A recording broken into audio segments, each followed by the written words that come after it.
from Channel 10. What's up, world? Before we get into this episode of the Channel 10 podcast, I just want to make an announcement. The Channel 10 podcast presents the Wu-Tang podcast. It's a little spin-off that we have. You can go to WuTangPodcast.com and check it out.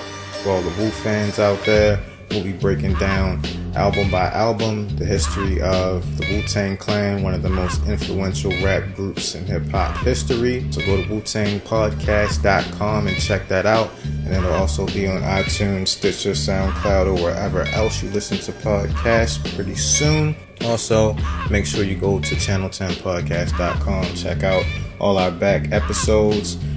Make sure you leave a comment. You can leave comments on the website, on iTunes, or wherever else. You can order merchandise. So go check that out. And I'm going to keep this short. We're just going to get into the show. All right. Peace. We used to be like CNN, Channel 10. And we used to think that people would catch on. You know, but if you're not from Queens, if you don't got Time Warner or whatever, like, well, I didn't know that. Do it, yo. Yo, word up, man. It's a different channel, son. Word up, on, man. Word up, watch the channel, son. Different plane now, man. It's all good. Word up, all good, baby, in every hood, son. Word up, yo. CNN, Network, Channel 10. It's on again. Street niggas is grown men.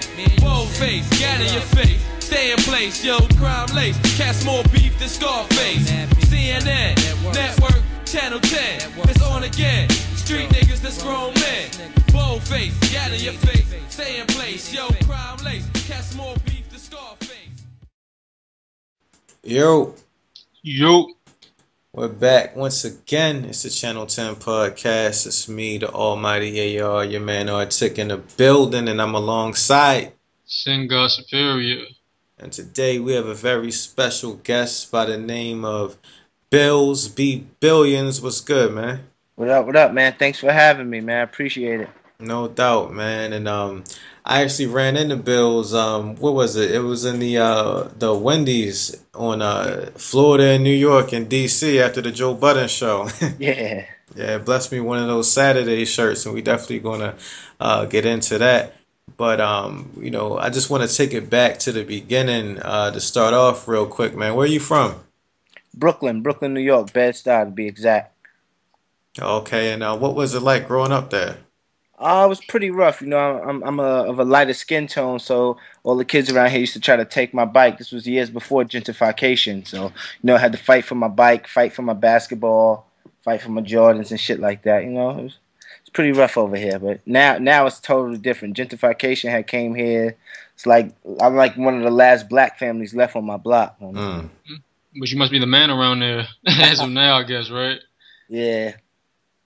That's what's up. Now, what was your upbringing like in terms of your parents? Did you have both parents in the house and everything? For the most part, like I always saw my dad. My parents were separated from when I was young, so I was mostly raised by like just my mom. So you know how that goes. Like I really didn't have no curfew, and plus my parents, I was like the last of 4 boys. So by the time I came around, like they was already bored. Like damn, another boy. So I kind of raised myself for the most part. What kind of things were you into as a kid? Not nothing really too bad. Like I was always like we always had, so I never was really into too bad stuff until I got older. But actually, when I was young, like my mom used to take me to like I was like a background actor. Like I was on episodes of Law and Order in the background. I was in episodes of Sex and the City. I did like a lot of background acting, play hoops, shit like that. Till I got older, to like high school and shit. That's when I like really just started doing, you know, my thing. Or was it like a star quality that you had as a kid, or like how did that come about? Yeah, man. It's just like, I don't know. It's like my whole life people just gravitate towards me. Like it's just something about me, my personality or my looks. You know, I don't really mean to toot my own horn, but you know. Just like, I don't know, people just, I always like in public school, like I was the most popular guy in public school, then junior high school, MySpace. Like just like, you know, just been popular my whole life. Just people gravitate towards me, mostly probably because you know, like I'm a people's person. You know, like I would talk to, like I'm one of the coolest kids, but I'll hang out with like I used to hang out with the nerdest of nerds, and people text me like, "Yo, why you hang out with nerds, man?" I don't really judge nobody. I mean, if we vibe, we vibing. Now, Now, like, what was some of your earliest musical influences? Probably like, of course, Biggie, Jay-Z. Mm. But I like a lot of Michael Jackson, Prince. I like all 80s music. I'm a big 80s music fan. Like I listen to Cyndi Lauper, fucking Depeche Mode. Fucking just like I love 80s music and 90s R&B. Mm. Now, did you because I know you do your music thing now, you got the new single out and everything. Did you get into music, like actually recording it or writing or anything musical early on? Like we used to own a studio, so I was always into writing records. I never really wanted to be like an artist, but like, when people come to the studio, if they needed help with stuff, like I would write lines for them, give them hooks because we owned a recording studio. So like that. And then eventually, like, then I started throwing shows, and it was hard to get people to come out to watch. I would have like 5 unknown artists on the shows, just trying to give them light. And it would be hard to get people to actually come, like, yo, just come watch this artist, come watch this artist. So I said, to get people to come, I started actually performing at the shows, and that's when like the turnouts was getting bigger and bigger and bigger. And then after like a year or two of me just performing at the shows, I said, maybe I should start actually put some music out, because I was performing at the shows and I had no music out. So people would just come to see what I was going to do. Like they didn't know any of the songs, but they just came to see me. So like, now, would you like? Oh, my bad. That's it. So now I'm just taking a little bit more serious now. Mm-hmm. So like, would you like, with your creative process, like, do you like start off a freestyle a little bit, like to try to get like the melodies down or something of that nature? I kind of just go on Instagram and look at the next girl I want and be like, I put up a vision board, like, I want this car right here and I want this girl right here. What song can I make that's going to get me that? Now, have you always been that visual type of person, like to know what you wanted to do and to, figure out what you had to do to execute it? Not really, because stuff always came so easy for me that, like, I didn't realize, like, I didn't know what hard work was until recently. Like, literally my whole life I had it easy. Like, some people tell you, like, oh, I had to work for everything I had. I had to bust my ass that. Like, stuff just came so easy to me always my whole life. So it's like, like my talents, like I took them for granted. And recently, like for the past year or so, like I went through like a real tough time. And it made me realize that, like, all right, now you really have to work for everything. Everything used to just fall out the sky for me. And now it's to the point where I have to work for the things I want. So, I mean, it's better off that way. It's better off I learned it now instead of, down the line and everything. Yeah. Yeah. So, like you mentioned, getting into bad stuff. What led into that? That's just when you're in high school, man, you gotta keep up with the newest trends. Like they was releasing 2 pair of Jordans. Your mother may have brought 1 pair, but you wanted both pairs. Right. You know what I mean? You wanted jackets. That's when they had these leather jackets. These Vanson jackets was like $1,500. My mother wasn't giving me no $1,500 to buy no fucking leather jacket. So I had to go out and get my leather jacket. You know what I mean? That's what's up. Now, did you ever like have any bad experiences, or what led to you actually getting out of that? I didn't hear. Honestly, because I know it don't last. Like, at the end of the day, everybody you look at who reached success from that is either still stuck there or lost it all. So it's like, and then Twitter, like I found an opportunity on Twitter where I could start making money off Twitter, like with the Sadderday shirts and everything. So I just kind of started fucking with that heavy. Like that was like 2013. Now that was one question I had. Like, so from the inception of Sadderday, so you said that started off like from an ex-girlfriend? Yeah, man. So what happened with that situation? All right, like my whole life I was just like a cheating ass boyfriend and just been through mad stuff. So I decided, like, yo, the next girl I get, I'm gonna be 100% faithful to her. I wound up picking the wrong girl to be faithful to. This girl nagged me to death. Like, it was at the point where I felt like I just couldn't take it anymore. Like, I felt like I was going to explode. Like, I was so miserable. And then she had the nerve to leave me, talking about she's unhappy. I like, yo, man, I almost lost it. And then I was sad that she left me because, like, for a year, that was all I knew. Just like, yo, I was being a super boyfriend, wasn't doing nothing she didn't like. Nothing, and just was miserable. So I just started tweeting like, yo, like, I can't believe my ex really left me. I'm sad right now. And people started laughing at it. And I was like, what the fuck is funny about that? Because that's when Twitter was still, that was like 2012. That's when Twitter was still a little bit personable. Yeah. Like you would actually put like what you were feeling up there. Now it's just like more trolling and jokes and shit. But back then, like, I was really going through sadness at the time, and people laughed at it, and that kind of helped me get over it too, though. Like, like, fuck it. If they could laugh at me, I could laugh at myself. Fuck that bitch. I miss you if you hear this. I'm sorry. Now, did you experience any type of like sadness or anything before that, or was like that your first experience with the whole depression thing? Nah, before that, like, yeah, depression like kind of runs in my family. So like all my whole life I had dealt with it, but that's kind of taboo in the black community. Like, you don't really show depression is like a sign of weakness. Well, but that's the dumbest misconception that there is. Like, when you're like, if you're sad and everything, that like you're weak. And so for years, like, I've never ever told anybody like when I wasn't feeling, like when I was sad or didn't want to do certain stuff. Like, sometimes I would just lie and say I was sick. But like, I was just in bed because I didn't want to get up because I just wasn't feeling mentally well enough to get out the bed, and just wasn't good. And I was like, yo, I'm not feeling good. I got a stomach ache, like that. Because, and a lot of times you don't know that you're depressed. So like, have you ever like sought like counseling or something like that? No, because like people, I told you, I know people who suffer from that, and I feel like when they went through it, like, it didn't really help. And it's like, I didn't want to be like have to start taking medication and stuff like that, because I feel like that just makes it worse. And that's why I decided to start Saturday, because I feel like, you know, all right, I'm a sad person, and that's just something I got to deal with. Like, I'm not gonna just let it defeat me. I'm gonna defeat it. So I started just like joking about it, like, oh, I'm sad, so what? I'm depressed, ha ha ha. That's when I was like writing a blog and everything at first, and then that's when I started making the shirts. Like, I'm going to wear my frown on my shirt so I could keep my smile on my face. Like, I'm going to leave all my problems on the shirt. So that's why the shirt is just like a frown, a big frown.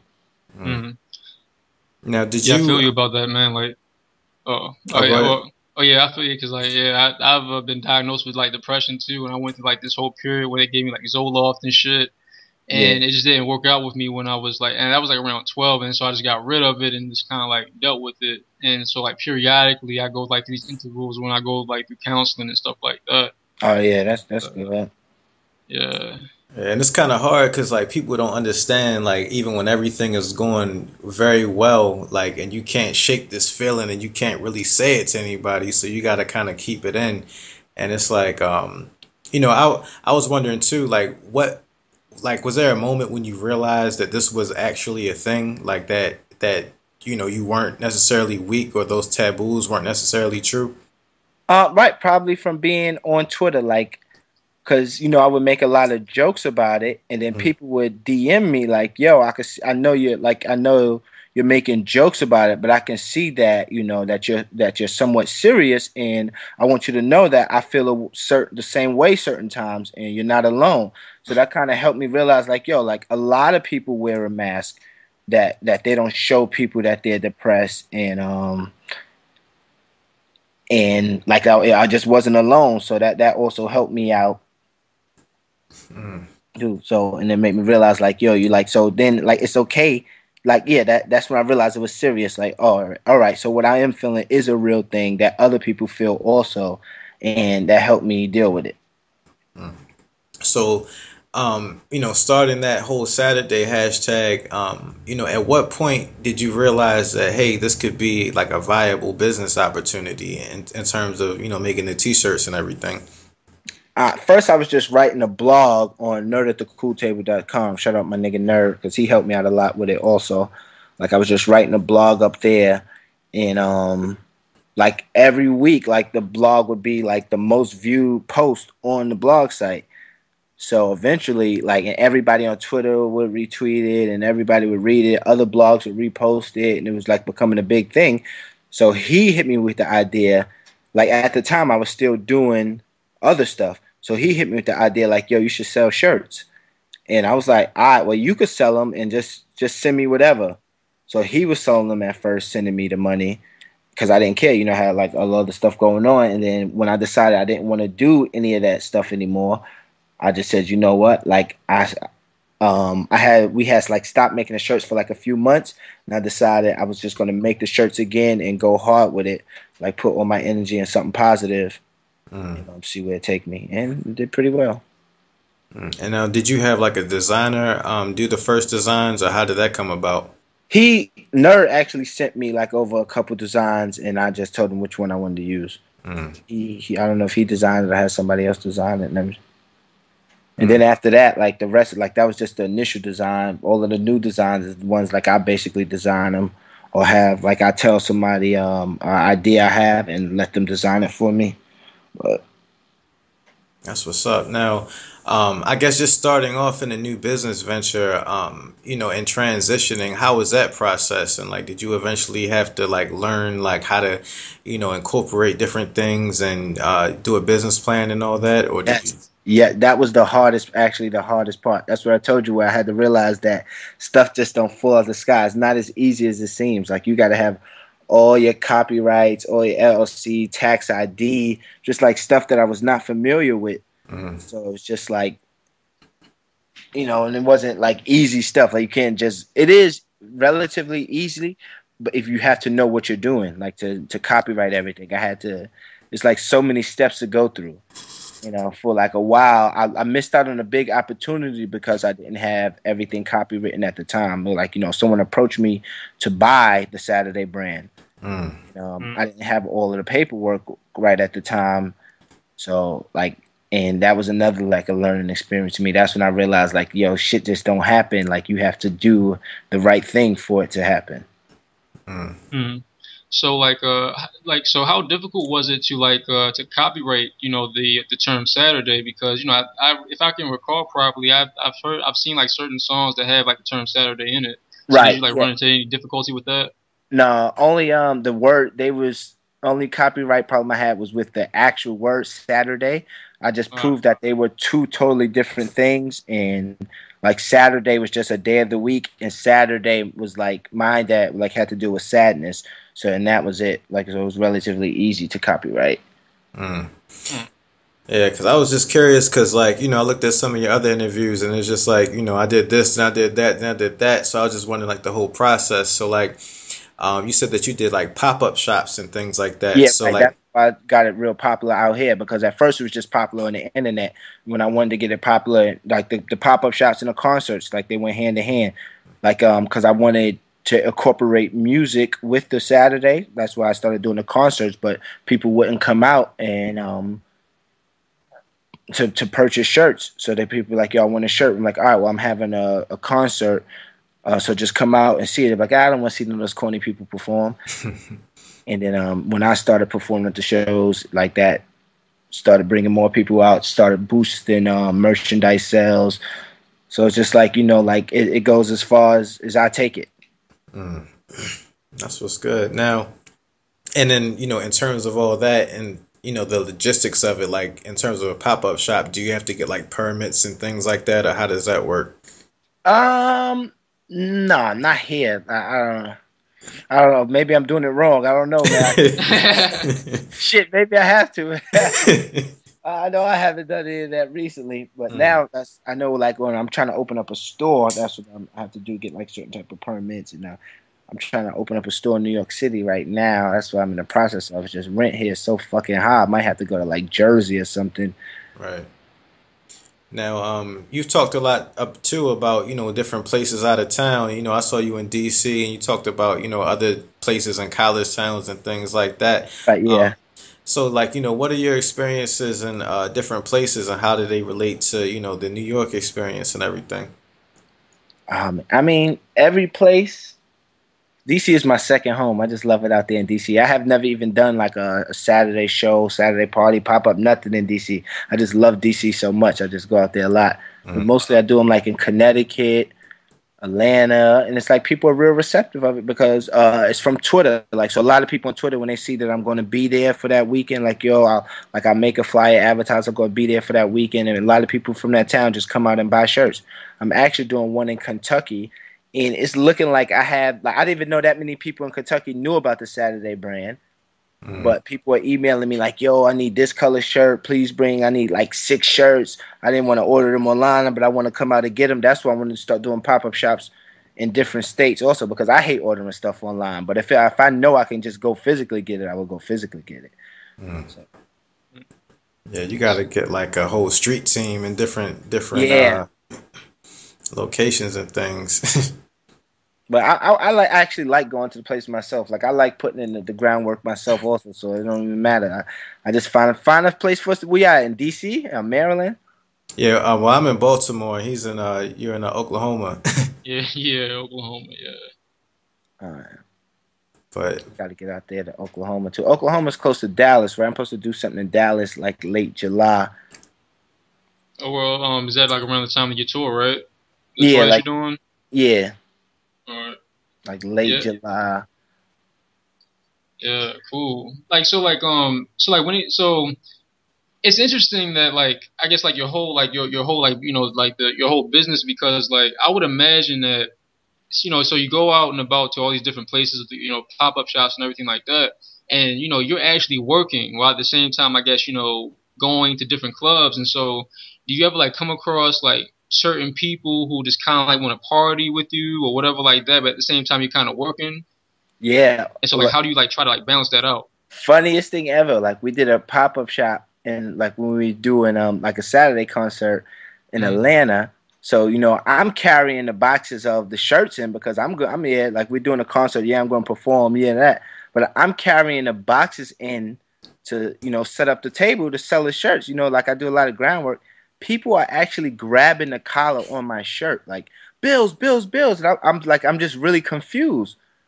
But out there, like it's like like I have a strong following. They don't get to see me as much out there. So when I'm in town, it's just like they treat me like royalty.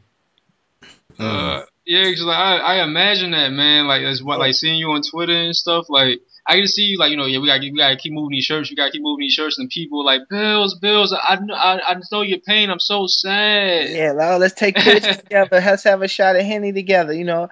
I try to do as much of it as I can though, because I appreciate it all. Yeah, no doubt. Now, I guess as your profile starts to rise and everything, and you talk about the women a lot. Do you ever find them to be a distraction? They're the biggest distraction and the biggest motivation, honestly. So, like, what can you do? I do it. Yeah, no doubt. And like some of the things that you say, like especially about your exes and things like that. Do you ever get any kickback?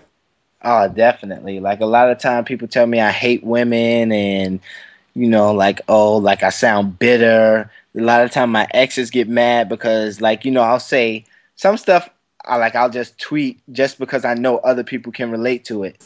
But my ex would be like, oh, you talking about me? Like one of my ex-girlfriends like, oh, you talking about me? You being disrespectful. You got me looking stupid. People know I'm your ex-girlfriend and you saying that. I'm like, yo, it's just part of the brand. Like, it's part of my job to tweet about stuff like experiences I've been through. Like, I'm not trying to diss you. It's just, it's my experiences. Like, like a lot of them I catch a lot of flack from that. But sometimes girls be like, oh, you're so heartbroken. Let me be the one to put you back together. You got your heart broken. So it's like, man, you gotta watch out because like how who was it? Adele, her ex-boyfriend ended up suing her after she sold all those millions of albums. Like, that was about me. Damn. Like, so yeah, you gotta make sure they can't get you for any slander, libel, or anything like that. I got so many exes, man. Like none of them would never know which one I was talking about. I just got. I'm like, well, 40 of y'all can't sue me. That's what's good, man. Oh, go ahead. I was just gonna say, man, like I had like a similar issue, like this one ex, and you know all about that, and I was sad for like a year and a half, and I just missed out on a lot of different circumstances when it came to women trying to try to put me back together and shit, and I was so fucking sad I just didn't do it, and so I still look back on my college days like, why didn't I do it? Yo, man, it's no pain like that, man. It's no pain like being heartbroken or missing a girl, or like the toughest guys, man, just curling up in the crib like a shrimp. Yeah. Yeah. I don't wish heartbreak on nobody. Honestly, that's probably like the worst pain I've ever had. Like when I actually got my heart broken. Like, oh man, like I don't wish that on anybody, man. I think I'd rather get like, I won't go that. Probably like I'd rather slam my arm in the door or something than get my heart broken again. Or even shot in the leg if I knew I'm gonna survive. Probably get my heart broken. Yo, you really don't be wanting to do nothing. You be feeling like it's the end of the world. Like, yo, what am I gonna do? Like, how am I ever gonna move on? I'm never gonna find nobody like her again. This is it. Wow, like you just start regretting all this shit. Like, damn, like why we had that argument, man? That was my fault, man. Like we shouldn't have argued over that little shit. Like, damn, like we start speaking because of this. Start thinking about dumb times. Like, damn, we argued over juice. I should just watch that stupid TV show with her. Like, why I always had to be this type of person? And then you swear the next relationship you're going, like if you get another chance with somebody else, you're going to do it right. Then you just go do the same dumb shit again with the next girl. So. Yo, why don't people talk about this kind of stuff? Like, like nobody talks about this. People don't like looking vulnerable. Me, I don't have no secrets. I don't have no shame. I am who I am. I do what I do. You know what I mean? I'm not a perfect human being, but I'm not the worst human being there is. But I'm probably top 5. But but people be too cool. Like they don't like to look vulnerable to people. They try to keep on like their cool persona or try to be like, like uphold an image. I don't have an image to uphold. I am who I am. Yeah. So like now, you being honest and vulnerable is actually kind of part of your brand now. So It's like sometimes do you feel a pressure to kind of keep it going, or do you just do whatever and see how it takes? Yeah, so at first I started feeling the pressure of it like around beginning of last year. I started feeling the pressure of like, damn, like what I'm going to do, like like I feel like I was losing my touch and I wasn't that sad anymore, and I just had to be sad for the brand. And so I just started like taking Xanax and shit like that and drinking every night, and like I started getting consumed by it. And that was actually like for a year, like I didn't even make last year from January to probably like August, I didn't make any new clothing. I just was out partying every night, drinking, and like I fell into like the weakest state I've ever been, just because I was sad that I didn't know what else to do. Like I felt like I hit a wall, and only thing that could save me was just actually partying and drinking every night. Like, oh, I gotta go on I gotta be drinking on Instagram. I need to see everybody I need to like show everybody on Instagram like I'm drinking, having fun right now. Or I need to let people on Twitter know I'm doing this. Or people on Snapchat see me having fun drinking every night. Or I'm drinking and driving, falling asleep on Xanax. And that's actually what happened. Like I fell asleep and got into a car crash. Oh man. Yeah, but I mean, luckily I escaped good. That's what made me realize, like, yo, man, like you got to shape your shit up together. But for a whole year, I just was like going down the drain. Like I just wasn't doing no concerts, wasn't making no shirts. I mean, like sometimes, it's like, and that was like the boy who cried wolf, because nobody believed me. They was like, oh, you just doing that because you just acting sad because you got to be sad for your brand. Like, you don't really feel that way. Like, I would tell my friends, like, yo, I ain't feeling good today, man. I don't feel like coming outside. Like, shut up, man. Like, stop being a girl. Like, just come outside, man. And then, of course, I would go outside because, you don't want to look like, all right. But outside, I'm just, like, moping around, just not in a good mood. But I'm still outside, so I'm drinking, and then I'm doing drugs, smoking weed, doing Xanax, sleeping with women I don't know, So what pulled you out of that? Was it the accident situation? Or? Yeah, because I realized I could have really got hurt. Like, and I feel like I escaped. I mean, I crashed up the car pretty bad, but I wasn't physically hurt. So I was like, damn, like I could have really, really got hurt. And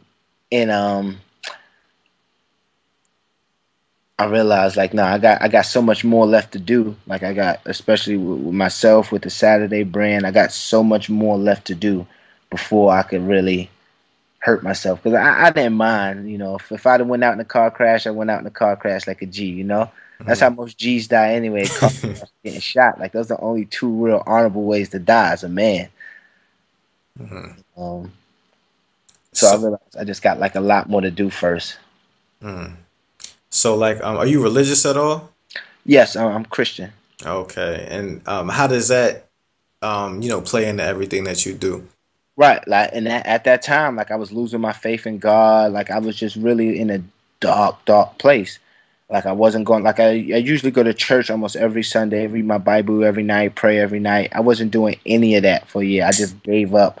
I was just living, like, I was really living wrong, and I feel like that's another reason, like, I was going down the drain, because I just, like, I don't know, and I can't really pinpoint to why I was doing that type of stuff, because I figured, like, maybe because it was the brand, like, I felt like the brand was going down, but the brand was only slowing down because I was the one slowing down. Like, I didn't realize at the time, like, if I don't make the shirts don't get made. So, like, it's not like people were asking for the shirts, like, yo, when you updating the site, I'm like, oh, I'm gonna do it in a week or so. I'm gonna go this week. I'm gonna design some new shit. I'm gonna do this. I'm gonna do a pop-up shop. And I just wasn't doing none of that. And then I just woke up like, damn, like, ain't nothing been popping off lately. And I'm like, damn. And it's just like I fell into like a place, and I wasn't praying, and then I started praying more. Like, I've been. Now I'm back. So for anybody who, like, gets in that type of rut or anything like that, what would you say are some of the steps to get out? Have someone who understands you. Like, have someone who understands. Listen to music. Like, a lot of time, music. Like, if you like I listen to, like, Joe Budden and stuff. Like, you know, he deals with depression and stuff like that. And, like, you'll find a message in music. Music will help you out, like, because even if someone if you don't have no one who understands you, you'll listen to a song and feel like, yo, I can relate to that song, and hopefully the song delivers a good message, like, you know, you may be going through this one, but it's light at the end of the tunnel, or that, or you know, right? It's kind of hard to snap out yourself though, so you have to find, like, don't try to think like you could just beat it on your own. Or like you know, I usually go on Twitter and say, oh, I'm sad right now. People will hit me, oh, cheer up. Some people will joke with you, you know, like, people will laugh at you, laugh with you, make a joke to you, you joke back, shit like that. Just interactions with people. So, like, did your family play a role at all with helping you out of that slump too? Since, you know, since they kind of understand it to a certain extent. Not really, because, you know, they thought it was just for the Sadderday brand. Like, oh, you just doing that for the brand, and oh, you know, like, it's nothing but like a male predominant family. I have a male predominant family, so it's like, oh, you know, being depressed is like a weakness. Yeah. Like, they look at us like, oh, you weak. Like, oh, get the hell up, like, shit like that. Yeah, man. Yeah, niggas sometimes are the worst people to talk to. Yeah, like your closest friends. Like, man, shut the fuck up. Like, you ain't sad. You gonna cry in the house like a little girl all day. Yeah. Oh yeah, like, yeah, shut the fuck up, take this shot, nigga. Some shit like that. So now you sad, mixing your Henny with tears, like, you know, chased it. No, the worst is when you get it from a girl. Like, when a girl be like, man up, and you be like, hold up, like, I'm supposed to talk to you about this. Yeah, right. Yeah, that would be the worst. I never experienced that. Like, you know, a lot of the women that I've known, like, you know, they're real nurturing. So when I tell them I'm sad, you know, they send me, like, pics of their feet with white toenail polish on it, because, you know, I love that so much. So, but I could just imagine, right? God damn, you go to confide in a woman, but sometimes, you know, that's how you get a girl back. You act fake sad, like, oh man, I don't know what I'm gonna do, man. My life is just going down the drain since I lost you. Man, like I had like when I went through that slump with like that ex of mine, yo, like I was like sad to the point that I had this girl, and so she got so mad because I was trying to call her, and so she just like took the phone and just called the girl and like cursed her out and just threw the phone back at me and pretty much told me in so many words, stop being a bitch about it, and just walked off. Yeah, man. That's some wild shit. But like when it comes to like interacting with people, do you find it easier in person sometimes or in social media sometimes? Like, and like, you know, what's the difference between the two for you? Honestly, like, you know, I'm a very approachable person. Like, a lot of people don't think that, but you know, I'm a very approachable person. I'm very down to earth. You know, I don't look at, like, I'm not, you know, I'm very level headed. Like, I know, you know, the success I'm having now could end any day. And I'm thankful for the success I've had now. So, and I know that I'm here because I've interacted with people, because people on Twitter believed in me and stuff like that. So, you know, like, I'll sit down and have a conversation with anybody. Mm-hmm. You know, a lot of people think that is wrong of me too, because, you know, you have to try to keep keep a certain mystique about you, and you have to be out of, like, you know, you have people who have to want to be close to you and want to be able to speak to you. And you shouldn't be out there so much. But, you know, I like interacting with the people. So that's what I do. That's what's good. Now, it seems like you're like in the circle of a lot of like notable people and stuff like that. Like you mentioned Joe Budden, and you were on Tax's podcast, and I think you're cool with Troy Ave, right? Yeah. So like you know, how did those relationships come about? Were those from before? Yeah, way before. Like Troy Ave, I've actually rapped with him. Like, he's the first person to ever put me on a rap song, because he used to record with my brother when I was like 15 years old. So we did like we did a song when I was like 15, 16 years old, high school.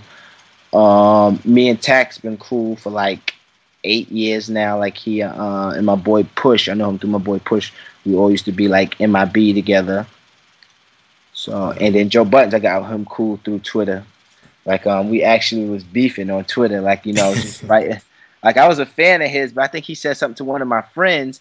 So then I just started dissing him all day, and but I was kind of sad too, because, you know, I liked him growing up. So to have to diss him on Twitter, this was like probably 2011, 2012. To have to diss him on Twitter, I was mad sad. Like, damn, man. But yo, man, you ain't gonna come at my boy.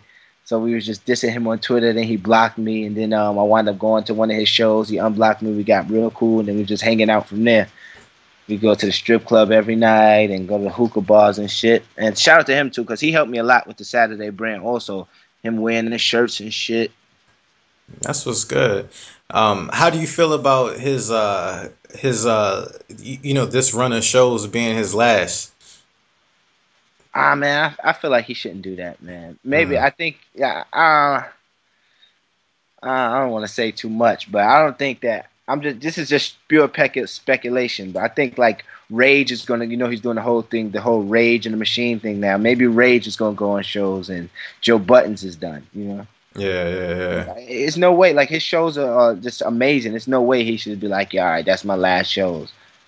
Yeah, it's crazy because that was my first time seeing him perform, and like you had people falling out on the floor and like all kind of stuff, and I was like, man, like his music really hit people. And I remember, I think I first heard Mood Music 2, and that was the one I was like, okay, like you know, let me pay attention and like really listen to this guy, because you know he really has some touching records on there. Yeah. You should. The New York show was 10 times crazier than the DC one. Like, oh man. One at BB King's, man, he really. That's why I figure like, man, he can't go out like that, man. He got it.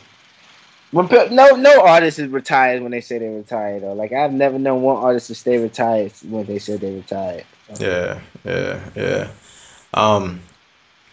So like when it comes to your music, so you have like 3 tracks on SoundCloud right now, and they all sound kind of it's a very diverse in sounds. It's like 3 different types of vibes that you have going on. Right. So like, are you still like kind of trying to find your vibe, or it's just like I actually have those going to be like off 3 different albums. You know, that's why I put it out. So for some people who like, you know, I got like a rap album.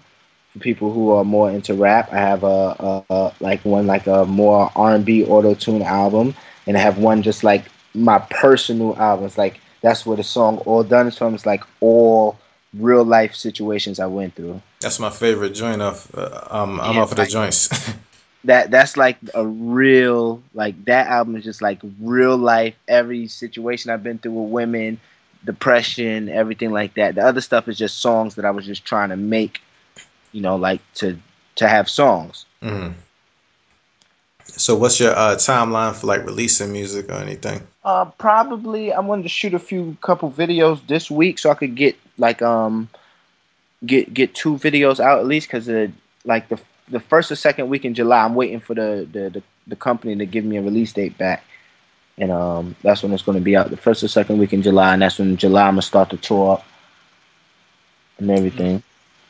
And then in August I'm gonna release something else, and then October or November, that's when I'm gonna release the full album. I'm gonna put out like 2 EPs and then put out a real album in October. So are you shopping your project to any labels? Nah, like I like being independent. I feel like, you know, like I learned from Troy, like I see how he put his music out, and like how he just put the grind in. Like if you're willing to do the grind, you honestly don't need a label, because you can make more money that way. And then when you do sign to a major label, everything I've done, like say I put an album out now and it sells like 3,000-4,000 copies, and then like I own all of that, like I own the masters, everything. Then I do sign to a major label. Once I do, you know, once I start getting a promo from the major label and people go check out the old album again, and then people start buying it again, that's all still mine. So yeah, that's what people were saying with Kendrick Lamar when he did Section 80 and then dropped the major. Right. Yeah.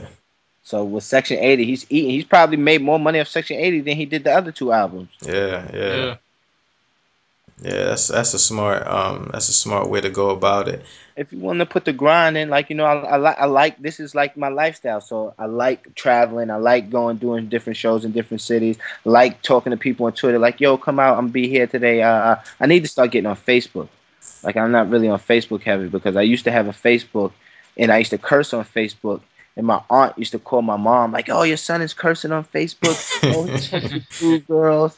And my mother was like, "Yo, can you please just like not do that on Facebook? Like, I'm tired of getting calls about that." So I just deleted my Facebook altogether. Like, you can have that, auntie. You know what I mean? Just don't come on Twitter, all right? You have Facebook, Twitter. Oh man. How does your mother and your aunt feel about everything that you have going on now? I mean, of course they proud of me, especially like, you know, when I did the VH1 thing, or when they hit, like I let them hear the podcast and shit like that. And of course, I mean but you know, I've been in movies and stuff my whole life, so she know, like, she's happy that I'm getting back into it. For years, like, I haven't done stuff like that. So she's happy like I'm getting back into like the entertainment industry, because she always wanted me to do that since I was young. Like, my claim to fame when I was in high school, I was the altar boy in Sex and the City. Like, I used to show girls that, and it was like automatic their pants was coming off. It was on Sex and the City. I still use it sometimes, but it don't have that much effect anymore, because, you know, Sex and the City is. But now I just show them like, yeah, you know, I was on Tax Season podcast. Now I'm telling me I was on y'all podcast now. Appreciate it. But and you know, as you start to you know, progress in your career now, like, do you ever meet people and have like fan out moments? What I'm a fan? Yeah. Of course. Yeah. So who are some of those people? Just mostly like girls I see on like Instagram. But when they look at me, they see the same thing. But that don't change that I'm mesmerized by them. You know, it's like, damn, like, oh, man. Like, let me tell you something, man. That's what, and I find it's going to be even harder and harder to get into a serious relationship, because every city you go to, there's some girl there that look like 10,000 likes in person. Like, can you imagine seeing 10,000 likes in person? It's like, God damn. Like, like, you be thinking like, man, I give it all up for this girl right here. I would be with her. 2 days later, you're in another city, see another girl that you would want to be with. That's why I love DC so much, man. I love the East Africans out there. I wish I could be with every girl in DC. That's what I wanted to say, because you know, we were talking earlier, and like you know, we went to the reggae concert midnight at the Howard Theater like maybe like 2 years ago, and it was mad Eritrean girls down there. Oh, I missed that. We missed that, man. Yo, you gotta. Man, they're Ethiopians, man. Oh, yeah, Ethiopians, yeah. Yeah, but the Eritreans, yeah, like. Now the Eritreans, they be in Silver Spring. I don't know if you've been to Silver Spring, Maryland. I'll be there now. Now that you told me that. Yeah, it's like a little coffee shop there, and that's where they all be. Yeah. I'm gonna be down in DC the 30th. I think D-Ray doing something at the Howard Theater, so we're gonna come down there for that. Fuck with D-Ray and shit. Okay, I'm probably slide through there. Bring me an Ethiopian from Space. I'm holding you to that. You're gonna have to get me at least one Ethiopian. Oh man, I'm gonna have to go to Silver Spring and try to bag a couple and bring them. Well, be like, yo, man, just go walk up to him like, yo, I have a friend that would be perfect for you. Yeah. I'll marry you right now. Now, in terms of your experiences in relationships, do you have like trust issues or anything like that? Nah, I don't have trust issues. I know bitches ain't shit, so it don't really... I ain't shit though. So like, what I'm supposed to expect? I'm not looking. You know what I mean? You gotta be the person you want to attract. I mean, right. I'm a piece of shit, so I know that at the end of the day, whoever I'm gonna be with right now is gonna be a piece of shit. So when I start handling myself better, then I will start looking for better women. But yeah, I mean, do you think at least want to cheat 12 times before she cheat back? You know what I mean? I mean, like, do you think that that we as human beings are even really supposed to be monogamous though? It's getting harder and harder nowadays. I say that. Like in the 80s, I feel like it was easier because now you have so much access to like look with Instagram. You like a girl picture that lives halfway across the world, and then one day you see that she's hosting a club out here. You like, yo, I'm gonna go to that club to try to see if I could just shoot my shot, like try to get there. Like you'll write it, come like, yo, I see you're here tonight. Hopefully I could stop by and see you, and she'll write you back like, yeah, hey, come see me here. You know what I mean? It's like more and more people are accessible. In the 80s, you had to, if you didn't bag a girl, and then you had to get her house number, and then you had to call when she was home. If you see a girl somewhere and then you don't get her in the 80s, that was it. Now you can try to search Twitter, search Instagram. Like, damn, I saw this girl at this club. Let me view the club and see if anybody tagged that they was here this night. Go through those pictures. You see her, you add her, tell her like, yo, I saw you last night. So accessibility killed it. Like, I wish I was in the 80s though, man, because I really, really am the last person that believe in true love. Like, I wish I had just like 2 girlfriends I could be with for the rest of my life, and I wouldn't have to deal with none of this shit no more. So in your experience, a lot of times people say like people on Instagram that you see, they don't look the same way in person, but in your experience, they look like exactly the same way in person, if not better. A lot of girls, yeah. But honestly, I don't care. If you look good on Instagram, you look good in person to me. All right. How you if you looking kind of ugly, like I'm not a big fan of like oh, like she catfished me. Like, hey, listen, as long as Instagram think you look good, baby, you look good to me. How you feel about like the fake titties and the ass shots and all that? Yeah, I'm not a fan of that at all. I don't knock nobody for what they want to do, like, because at the end of the day, you have to do what you want to do to make you feel beautiful, I guess. But that's just not my thing. I wouldn't really, like, I don't really date girls with, like, fake asses and fake tits because I'm just a fan of you being you. I date girls with big butts. I date girls with little butts. You know what I mean? It's like, so... You don't really, like, I'm not, like the baddest chick to me is Karuchi, and look at her. She ain't really got much. Yeah. True. Yeah. So like when it comes to looks and everything, like what if it's like a 5 who got like the best personality ever? Could you consider that in terms of wifey material? Yeah, if she got pretty ass feet and hips. Honestly, I like feet and hips more than I like face. Face is like my third thing. I go to feet, look at the feet first, then I look at the hips, and then I look at the face. I've dated ugly girls, and when people be like, you date that ugly ass girl, like I'm beautiful enough for both of us, all right? You know what I mean? But like, yeah, I like personality. I like somebody I can vibe with, somebody that get my jokes. Because a lot of times, like, I meet a girl, Twitter, people on Twitter have like their own sense of humor. So like I'll make a joke of like a Twitter joke that'll be funny on Twitter, and she just won't get it or won't laugh and think it's rude or think I'm being vulgar. And I'm like, oh man, it's like this will never work. Like if you don't get Twitter humor. Yeah. I feel like people on Twitter have the best humor in the world. Like y'all heavy on Twitter? A little bit. We gotta get back more into social media. It's just hard being busy all the time. Nah, but that ain't no excuse, man. All you gotta do is send 2-3 tweets a day. Yeah. I mean, we got like the automatic joint going right now, but we tweet, here and there. Yeah, we know. We sure the automatic tweet is a no-no in your world. Yeah, I was heavy on Twitter back in from 07 when it first came out to 09, cause I think I joined in 09. I didn't know nothing about it in 07. Yeah, 07. I think that's when I first got with Sycamore and everything like that, and like it was like the tech community in the beginning of the hip hop community started getting on. And like, everybody, because I went to Howard, so like everybody from Howard started jumping on, and that's when it was like crazy, because it was like really,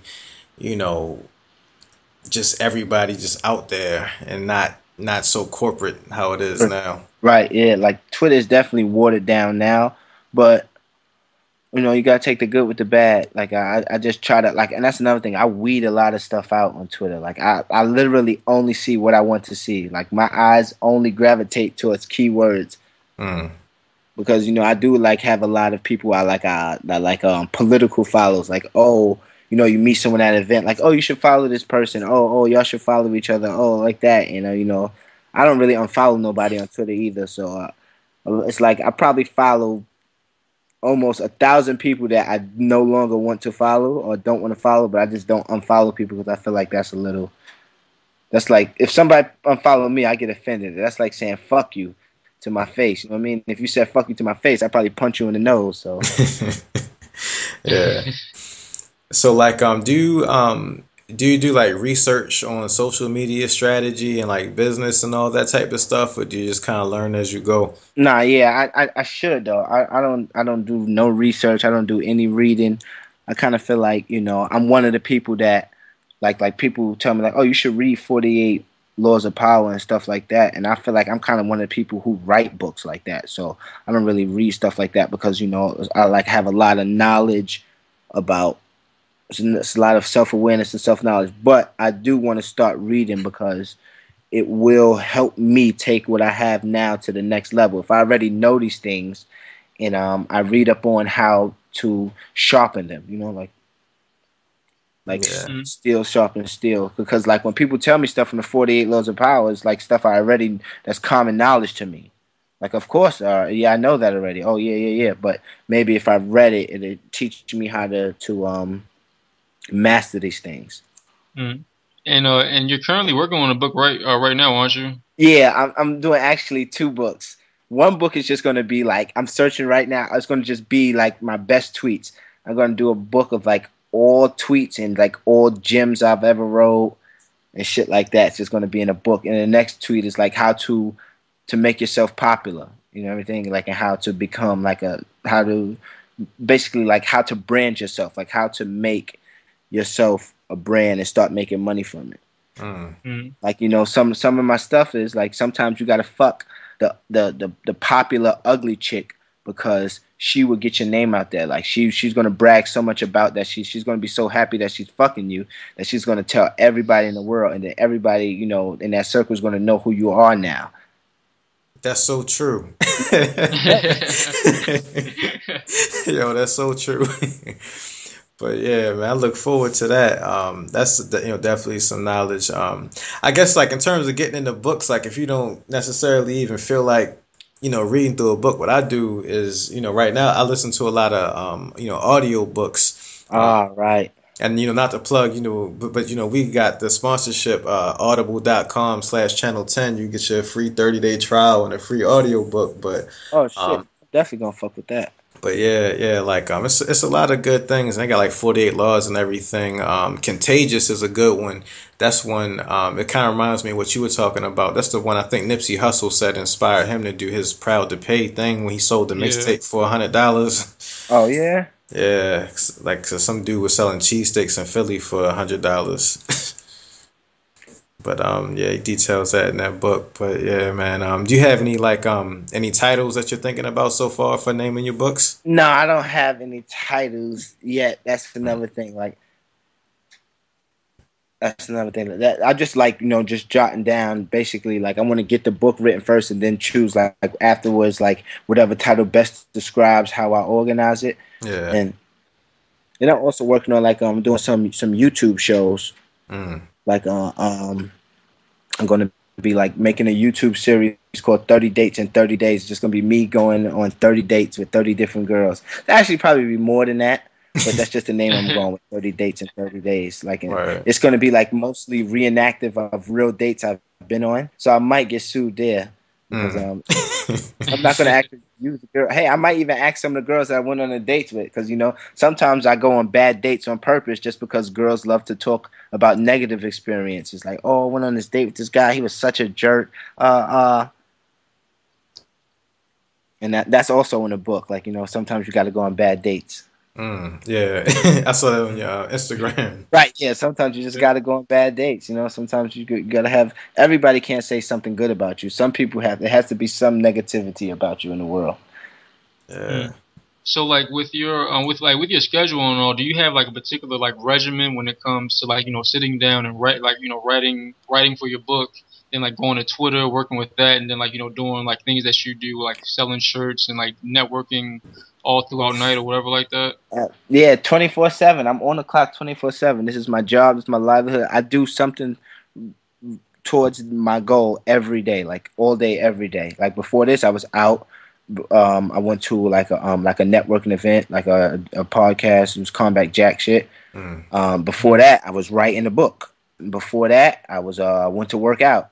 Before that, I was designing the shirt when I woke up in the morning. I was designing for the stuff that I'm coming out with for the tour merchandise and everything. Like it's 24/7. Like I don't have no off except when I'm going out. But then that's even still part of it because I'm being social. I'm outside wearing the shirts. That's promo. I'm outside meeting girls. I'm being I'm buying girls drinks on the company card and shit like that. It's all work. Everything I do is work related. Everything I do, every tweet I send, every night I go out, everything I do is for the brand and for me. Working and having fun, man. That's what it's about. Yeah, I'm blessed, man. I'm blessed that everything, like I get to live the life I want to live, and it's productive, being productive, and it's lucrative.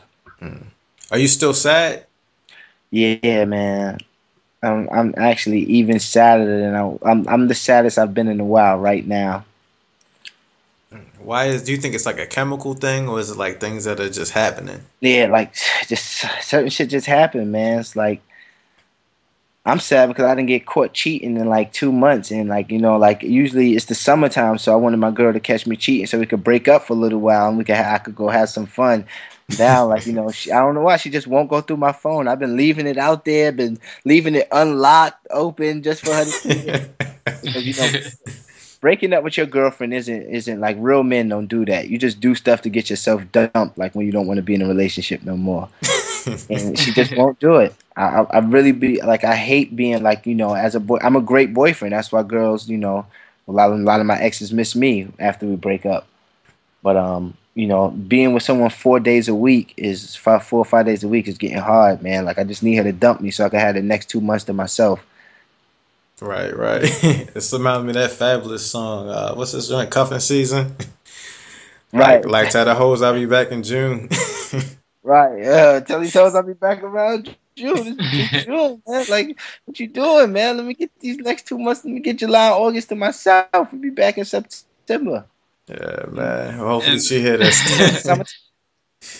The summertime is for hanging out, taking new girls on dates and stuff like that. It's not for relationships, man. Well, I read somewhere, like I think it was on your Instagram, you mentioned something about March being like the saddest month. So like, why is that? because it's like March Madness and March Sadness. It was just like a play on words. March Sadness, March Madness. Like I had made the March Sadness T-shirts. Like that was the promo for that month. And because you know what?